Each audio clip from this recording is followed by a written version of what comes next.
بسم الله الرحمن الرحيم. حلقة جديدة من الحلقات اللي احنا بنعملها يعني. وطبعا انا مش كالعادة اللي انا بطلع كده من غير ماتش يعني، او من غير ما يكون في ماتش نادي الزمالك. بس اللي احنا شايفينه الفترة دي، او اللي احنا شفناه خلال اليومين اللي فاتوا دولت من ساعة ماتش الاهلي وسيراميكا، هو اللي خلانا نطلع اتكلم يعني، وهنتكلم في كام نقطة في السريع يعني.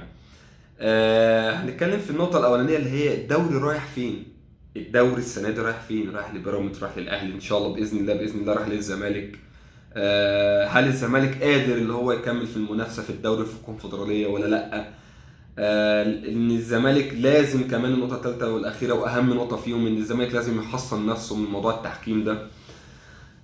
فخلينا ناخدها واحدة واحدة. وأول حاجة أو أول نقطة هنتكلم فيها اللي هي هو الدوري رايح فين؟ يعني ايه الدوري رايح فين؟ يعني مثلا الاهلي ليه 4 ماتشات ب 12 بونت، وهو مع 44 نقطة. لو خد كسب الأربعة مع ال 44 يبقى معاك كأهلي 56 نقطة. ده هو كده خلاص، انت الأهلي كسب كل ماتشاته، وده إن شاء الله مش هيحصل يعني، بما فيهم الزمالك وبيراميدز وكله. طيب التاني مين؟ بيراميدز. معاه كام نقطة؟ معاه 44 نقطة، بس هو ليه كام ماتش؟ ليه 5. لو كسب الخمسة كلهم، يعني لو بيراميدز كسب الخمسة كلهم هيبقى كام نقطة؟ هيبقى 59 نقطة. لو بيراميدز كسب الخمسة يبقى 59 نقطة. طب نيجي لأهم واحد فيهم بقى اللي هو نادي الزمالك. الزمالك معاه كام نقطة؟ 46 نقطة.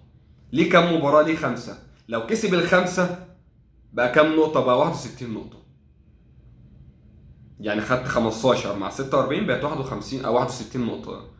61 نقطة انت خدتهم، خلاص انت خدت الدوري، مالكش دعوة بقى، مش المهم التانيين بقى يكسبوا يخسروا، مش فارق معاك. طب لا قدر الله انت خسرت ماتش، لان انت لسه هتلاعب اهلي وبيراميدز، فماتشين هيبقوا قويين طبعا.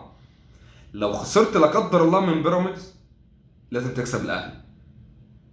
ما عندكش حل من الحلول يعني، ما ينفعش تقع في الماتشين، انت لازم تكسب ماتشين. ولازم ماتش اللي جاي بتاع بيراميدز ده ماتش ب6 نقط مش ب3.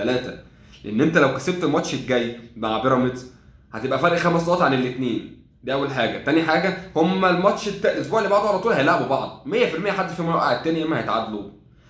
يعني كده كده انت هتبقى مستفاد. فالماتش الجاي ده بالنسبه لك انت ماتش ب6 نقط لازم تكسبه. فان شاء الله باذن الله الزمالك يقدر يكسب المباراه دي. طيب، فليه بتكلم بقى كده؟ ان لو لا قدر الله انت خسرت ماتش من او اي ماتش جاي بعيد بقى عن الاهلي او بيراميدز،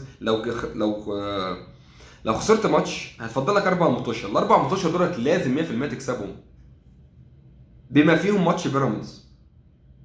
ليه يا باشا؟ عرفت ليه انا بتكلم في، بقول لك ان اهم ماتش فيهم اللي هو ماتش بيراميدز. ليه؟ لان لو انت كسبت ال4 بتوعك كلهم بما فيهم بيراميدز تمام، بس خسرت مثلا من الاهلي او من اي فرقه تانية، هتبقى انت كام نقطه كزمالك؟ هتبقى 58 نقطه. فانت لازم توقع بيراميدز، لازم تخسره ال3 نقط بتوعه، لازم تخسره ال3 نقط بتوعه، لان بيراميدز هيبقى 4. بيراميدز زي ما هيبقى فاضل له 4 لو خسر الماتش بتاعك. بكام نقطه؟ اهو انا حتى كاتبها اهو، ب 12 نقطة، هيبقى 56 نقطة. خلاص كده شكرا.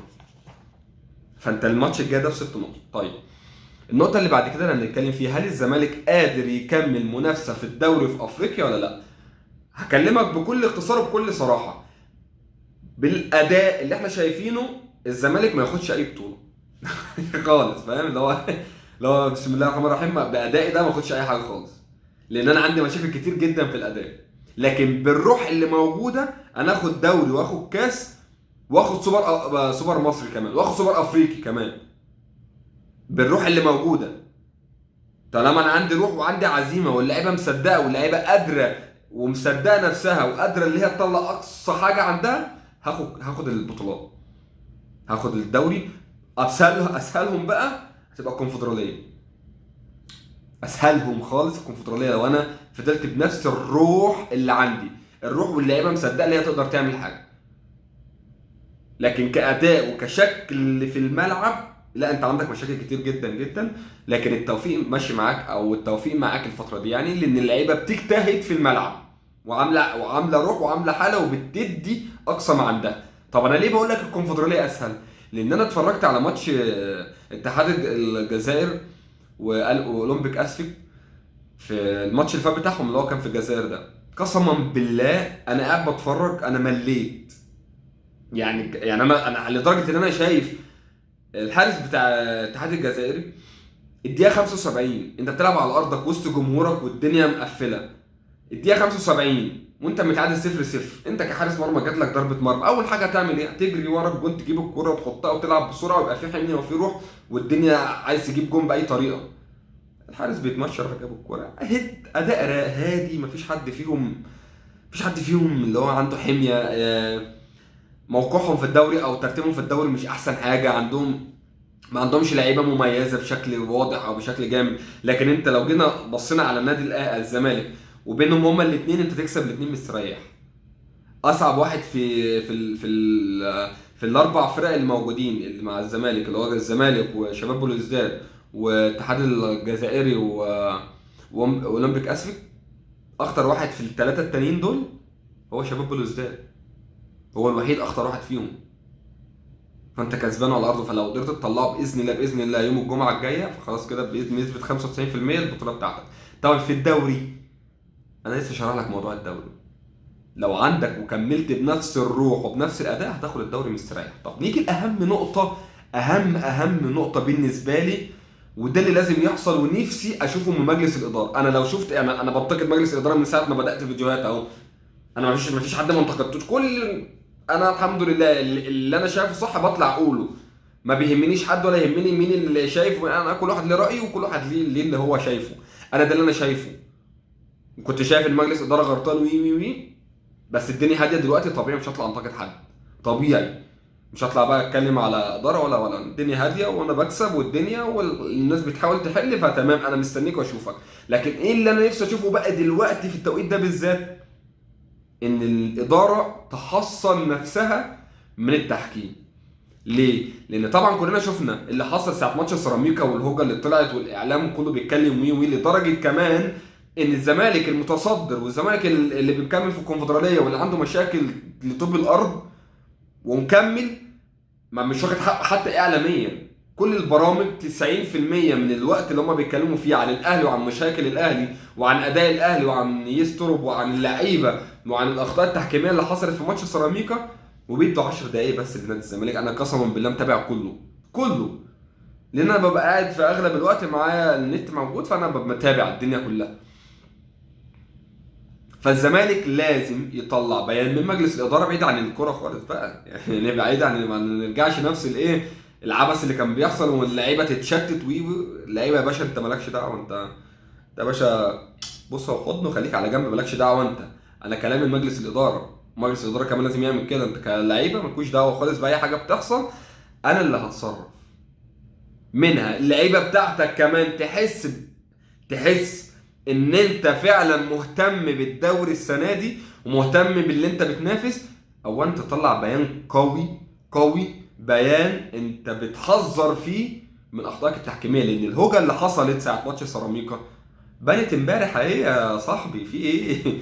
كره سموحه امبارح ضربه جزاء اهي واضحه، ايه ما سمعتكش طلعت اتكلمت ولا عايز اسمع الفار ولا بس اسمع علينا ماشي، اصل التحكيم السنه دي موجه وعايز يدي مش عارف مين وبتعينوا لي حكام وده حكم جاي من ليبيا ماشي محمود ناجي عمل معاك اداك بوسه، كان 1-1 تتحسب ضربه الجزاء تيجي شكرا على كده، انت هناك بقى في التتش بتلعبوا اي حاجه بقى بتحتفلوا بقى بايه بالبطولات بتاعت الصالات اللي انتوا خدتوهاش السنه دي.